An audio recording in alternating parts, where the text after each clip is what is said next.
Carla and Liam here from Games, Brains and Head-Banging Life, gbhbl.com for sure. And it's the big question, and we're keeping a Halloween themed as part of our 13 Days of Halloween content series. We are going to talk about some of our favorite moments from the Nightmare on Elm Street series of movies. That is from the very first one all the way up to the 2010, I think it's the 2010 remake, reimagining, or whatever you want. You can, if you want, throw in Freddy versus Jason, because it's more of a Nightmare on Elm Street movie than it is a Friday the 13th movie, if we're honest. And if you're really got the deep cuts, throw in Freddy's Nightmares, the TV series. You gotta know your shit for that. I didn't go that deep. No, either did I. Admittedly, I've watched them through once, reviewed it all in the site, and I'm going to be doing a top 10 episodes over this Halloween period. But I need to go back and rewatch them as part of a show series. But yeah, so basically a collection of moments, not particularly numbered, not in order. Just when you think of the series, that you don't have to research necessarily, but you think that's what I've always liked, or that's what's always made me laugh, or whatever, and that's what you come to. So you can get started with one of yours. Okay, my all-time favorite moment in the entire franchise. I'm going to get that right out there straight away. So it's quite a big announcement.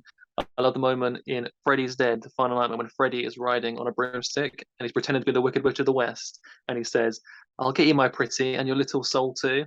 Legendary.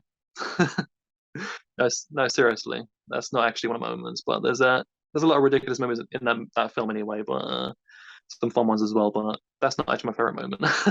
I'll put that out there. Did I have you on for a second? I don't know. Yeah. No, because the fact that you remember that movie well enough to pull that shit out.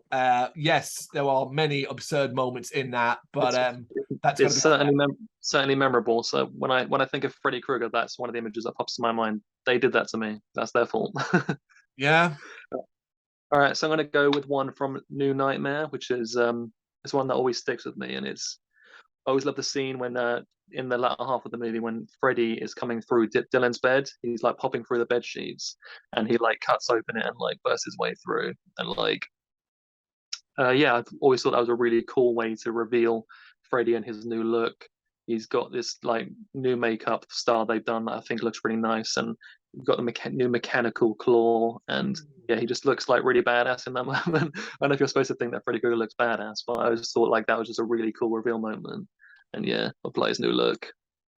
No, I feel like we were supposed to think he was badass, because it's certainly a whole new look. The trench coat, the more toned down pastels of the colors of his jumper. You said the makeup, the mechanical claw was very, very cool. Yeah, he's badass. He is. Yeah. He looks cool. Yeah, he does. And I mean, I don't think I think they went for like they're trying to like make it more like a little bit more grounded and realistic in like the setting of the movie. It's supposed to be coming into the real world type thing. So yeah, I don't think he's ever looked as good in that like moment as he did. Yeah. No, definitely nowhere as good as that. Nowhere as good. Even back to the original, and the more gooey makeup he had back then. Definitely.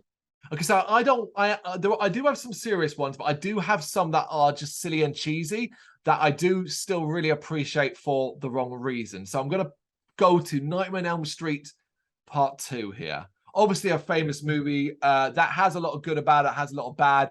Yeah, we all know the stories around it. Go read up. I'm not getting into the potential underlying message about coming out as being gay or anything like that. Shit, that's been well documented by people far smarter and far more in better places to talk about it than me.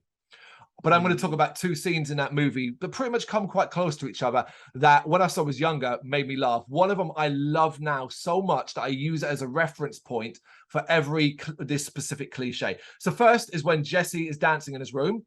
How the fuck did we not realize then that this was telling us something, this movie? Good God.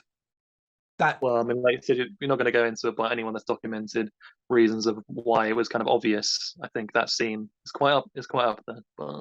Absolutely. But the actual one I really want to touch about is when in that movie, after the house has got quite warm, their pet bird goes crazy in a cage and it breaks out, flies around, or they let it out, flies around their living room and then blows up, explodes. Yeah. Clu Gallagher, who is a wonderful actor, plays the father in this film. And now his character in this is my go-to example of the disbelieving parent cliche. where they will go to such lengths to not believe anything is wrong and blame either their teenage daughter or son on it. And he here blames Jesse and suggests he put a firecracker up the bird's arse to blow it up. And it is so fucking... And I realize you can do the whole, he's just desperately looking for an explanation. That's why. But good God, that is the ultimate cliche for me of the disbelieving parents. So I love it. Yeah, no, that's true actually. I mean, that's some reach to go to that. But I suppose what's he supposed to think? Like you said, I mean, it's a difficult one, but I'm not sure what I'd think in a situation. Yep. But that's a funny one. I guess some of mine now mainly focused on some of my more like favorite death scenes and sequences in the movies. And there's so many obviously iconic ones that you could choose from. You know, Glenn's bloody spraying bed death, or you could do, you know, the bathtub scene is obviously really iconic. Freddy coming through the wall above Nancy. Welcome to Primetime, bitch. You know, you could go on and on and on. There's so many, like, but I've you know, chose a few more that like maybe not as popular. I don't know, but first one I go for is actually like I always actually really liked but slash disliked Tina's death, which is obviously the first death in the entire franchise. Yep. And the reason I feel that way is because I always thought it was like the scariest and most disturbing of like pretty much any of the deaths in the entire franchise, because it's just done in like such a particular like gruesome way. Yep. And I feel like all the ones that are after it never had as much impact. Yeah, because the way you really see it happening to her in the way she's on the ceiling, and like the way the effect was done to have her on the ceiling and stuff like that, the work that went into it. And I just feel like it's done in such like a really like the visual way it's done is like really just nasty. It's like a lot of the deaths after it kind of had like an aspect of more like fun and less like darkness and horror. Obviously they had horror to them. Of course, I'm going to touch on some other ones, but this one just felt like really like grounded and realistic. Like she just is getting slashed by like knives and stuff like that. There's nothing more to it. And then she just the way she falls down and lands on the bed and blood splatters everywhere and hits like her boyfriend in the face and everything. It's just like a really like nasty death. Like many of the other ones after, like I said, they had more of like a comedic edge or something like that to it. It's just really simplistic, you know. Yeah. No, I agree. I'm pretty sure me and my wife, Lou, we did a tier list for last year's 13 Days of Halloween where we ranked all the Nightmare on Elm Street deaths. I'm pretty sure we put Tina at number 1, if not in the top 3, based off exactly what you've just described there. Is there's nothing like this in the rest of the franchise. Well, there are still a few more harsh ones because Rod gets hung. That's not got the gore and the violence of what happens to Tina. The geezer blood of Glenn's death, Johnny Depp's character. It's shocking, but it's not realistic the way Tina's is. Yeah, and like the one with the bed, you don't actually like, it's kind of like more to your imagination of what had happened to him to have that happen. You don't really see it. Whereas with Tina, you see it and like always like disturbing glory, you know, and it's like, yeah, it's pretty nasty. Yeah, and of course the franchise would seemingly almost, well, it's pre-Saw, but basically do the Saw thing where it had to constantly try and come up with new and imaginative ways to shock you. However, amongst those are some incredible deaths. And I'm pretty sure we ranked this one number 2, maybe in our tier list. And I'm going to talk about it now because it is a glory of practical effects and imagination. I'm going to the movie The Dream Master, one of the not so popular films. And in that, the character of Debbie, who does weights, gets turned into a cockroach. And it is fucking goddamn brutal. It is gross. It is practical effects of her body falling apart, her skin ripping. She falls in, like she ends up in a roach motel where the glue tears her face off. Incredible. And it even ends in a brilliant way of Freddy holding it, looking in, seeing her as a roach, and then squeezing it and killing all the roaches inside. That over-the-top madness as it is was so clever and imaginative. I love it. I love it. I love it. Yeah, that's actually one of mine. It was going to be my next one actually, because it is such like a great like sequence like in terms of the effects and just how nasty it is. And they established early on how Debbie she like has a fear and phobia of bugs and cockroaches. So like I like that they kind of started tying in the Nightmare on Elm Street series like people's fears and stuff like that, and how Freddy would take advantage of those fears and phobias in their dreams. And yeah, it's just super disgusting. Like when he pushes like the weight down upon her and she's trying to like push it back and her arms like split backwards and then the bug arms come out and she's like standing up and like she's all like half human half bug. It like looks incredible, like the effects. And yeah, no, that is a really great death. And Mm. Go on, and you go with another one then. All right. My next one is another death, and it's from Nightmare 5, The Dream Child, and it's No. where the character of Dan, yeah, it's poor old Dan. He's stuck on his motorbike in a sort of weird time loop, going round and round and round until he that comes to the realization that he must be obviously in a dream, of course, and the bike starts coming to life and sort of melding itself with him, and it's a really awesome display of body horror in the Nightmare franchise. And it's just his nasty transformation into some kind of human slash motorcycle hybrid looks like amazing. It's like really amazing effects and like a really nasty death as well. Yeah. Great shout, great shout. I wanted to choose one from the Dream Child too, and this would have been my second choice, but I left it for what I will describe in a moment. I second this. This is a one that I think gets forgotten about, and part of its appeal to me is that it will show you, for example, it shows you these snaking wires burying into his skin, and that's what's really fucking cool. It's body. I struggle the most with body horror of any type of horror to watch because I find it quite sickening sometimes. It can really affect me. So that aspect really, really hits hard. I thought it was great. I think it's a great underrated scene.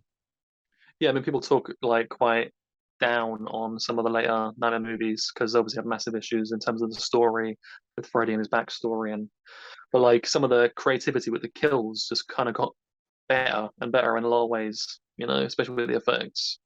Yeah, yeah. Yeah. And from that same film, The Dream Child, this death is so cool that it was heavily cut. Because to get the rating, I think it was MPA 17 or something like that, they were going for. And this is the character of Greta, who goes through a dream sequence of being at a dinner table where she's basically fed to death by Freddy from her own innards. And you get these glorious shots of the food falling out of her stomach, him then spooning it back into her mouth while her family and mother all laugh like gleefully twisted characters. There is a little level of silliness to it. For example, when she appears in the fridge with the big bugged out face and stuff like that. But again, it's a practical effect, so I don't mind it so much. But yeah, Greta's eating to death one. Really, really, really, really enjoyed it. That was going to be my next one as well. Yeah, I think good. it is just a super memorable sequence, and yeah, you got the cheesiness of Freddy coming up close to the camera saying "Bon appetit," Yeah, and like you know, at this point, Freddy had obviously turned into basically a stand-up comedian, so that was to be expected. But yeah, this is just like a straight up more disgusting type death, and yeah. you know, I think I don't know if I'm correct in this, but I think she like struggles with eating and stuff like that in the movie. Her mother's Bulimia. always telling her to eat. I think she might have Bulimia, like yeah. maybe even bulimia, exactly.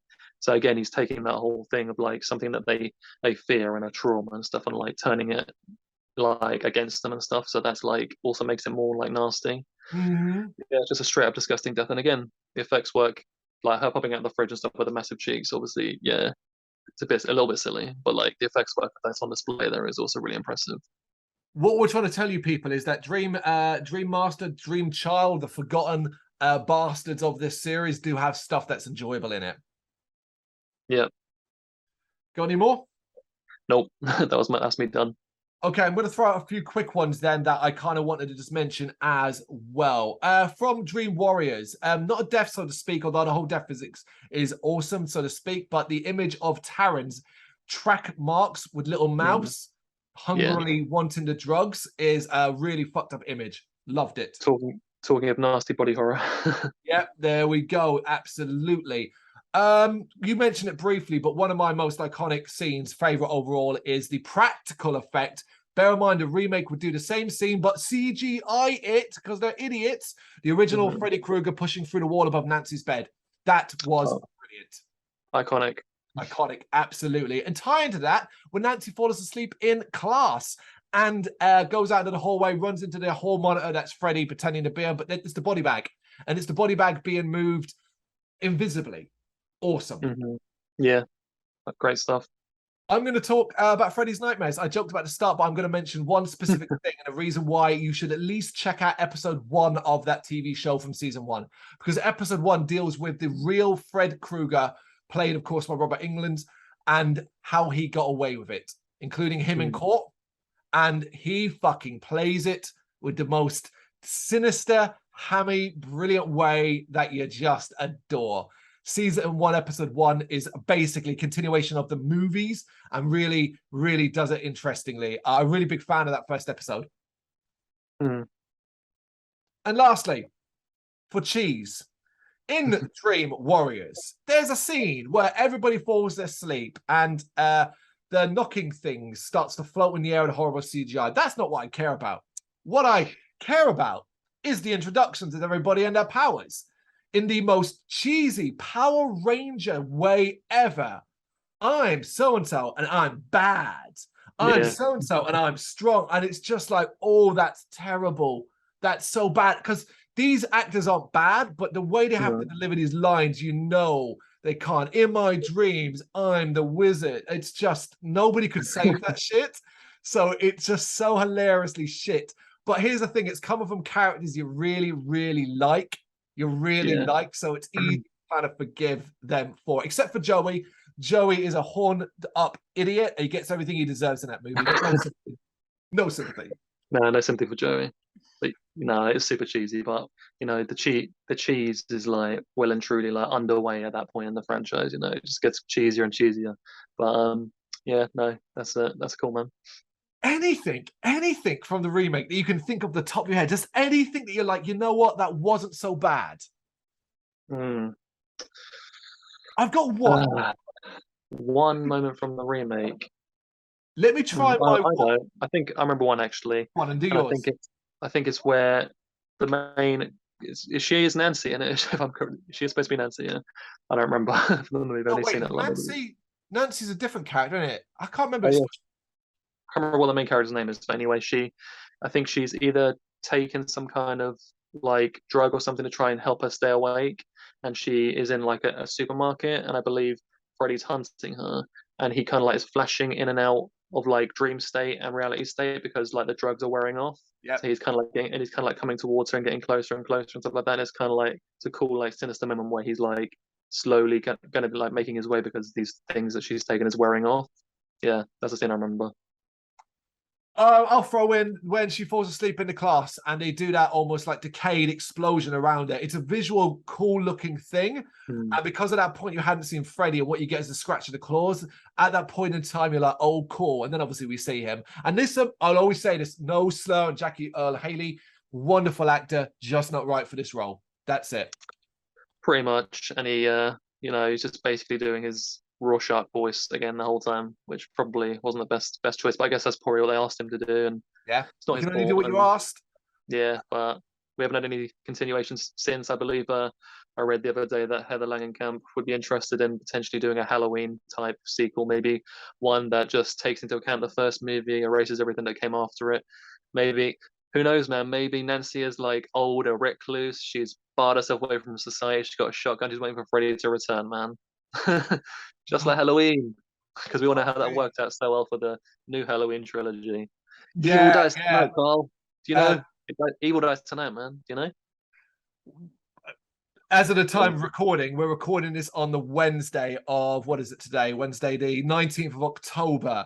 In about 7 hours' time, I will be going to see Halloween Ends. I have heard a lot of things about it, and I'm very excited to see something fall apart before my eyes. Because, check this, although it's probably off topic, I thought Halloween Kills was a bad movie. So for me, at the moment, they're 50-50. A good one that I enjoyed, a one I really thought was a bad movie, Evil Dies Tonight. Let's get that over. That's the new chant. And now, apparently, this is a movie that everybody dislikes. So I'm just like, I'm going to love it then, right? At least your expectations will be low, so maybe you might enjoy it. You never know. Who knows? That's for something else. Last thing before we wrap this one up then quickly, because we didn't touch upon it. What about Freddy versus Jason? Anything come to mind? Bear in mind, most of that shit is absurd as hell, but does anything come to mind? Anything come to mind? Again, I have not watched that movie for a very long time, but I don't know why, but I always remember there's like a weird sequence, like a dream sequence where like I think you see Robert Englund and he's in like a memory of Jason's, and I think he's like like fucking his mother or something like that. I don't know. I remember that scene. That's the Oh, thing that happens in the movie, isn't it? I it's remember that not his scene really mother. well. I don't know why. That really sticks with me. Yeah, you've almost got it right. He does end up in a dream of Jason. So Jason's dreaming, and in the dream, Yeah, Jason's dreaming of Camp Crystal Lake. that's it. Yeah, And the boy is drowning, and she's there as well, Laurie, whatever her name is. And she's screaming at a counselor, "Why won't you help?" And counselor. it's, Yeah, two of them are having sex, and Freddy turns around and it's him, and he's having sex with a dead woman, and he's all like, yeah, "Oh, this bitch is stiff as a board or something," and he waves a exactly. Yeah, hand. yeah. That's for some reason. I mean, I can see why it sticks with me. It sounds like ludicrous, but yeah. Silly movie, fun movie. I want to throw in when Freddy has brought Jason to his world and is Mm. throwing Jason around to the sound and banging into poles and everything to the literal sound of pinball noises. They actually put in pinball, doink, doink, doink, doink, doink, and they're like, yeah, at least they're not taking this movie seriously. Why should I? Yeah, I mean, it's nice that they saw the thing that people loved so much about the later Nightmare on Elm Street movies was the cartoony vibe that they had of them, and they just took that and were like, "Yep, people love that so much. Let's take Jason from his movie and continue that." Great idea. That's some of our favorite moments from the Nightmare on Elm Street franchise. You got your own? You got any thoughts on ours? You know what to do. Let us know in the comments. Thank you very much for watching. If you liked what you saw, please help us out by giving us a thumbs up and hitting that subscribe button. If you really liked what you saw, consider donating to keep the website and channel running by buying us a coffee via our coffee page or picking up some merch from our Big Cartel store. You can check us out on gbhbl.com as well as via our social media, Facebook, Instagram and Twitter, as well as listen to our interviews via SoundCloud, Apple Music and Spotify. Just search for GBHBL. Games, horror and heavy metal. What else is life for?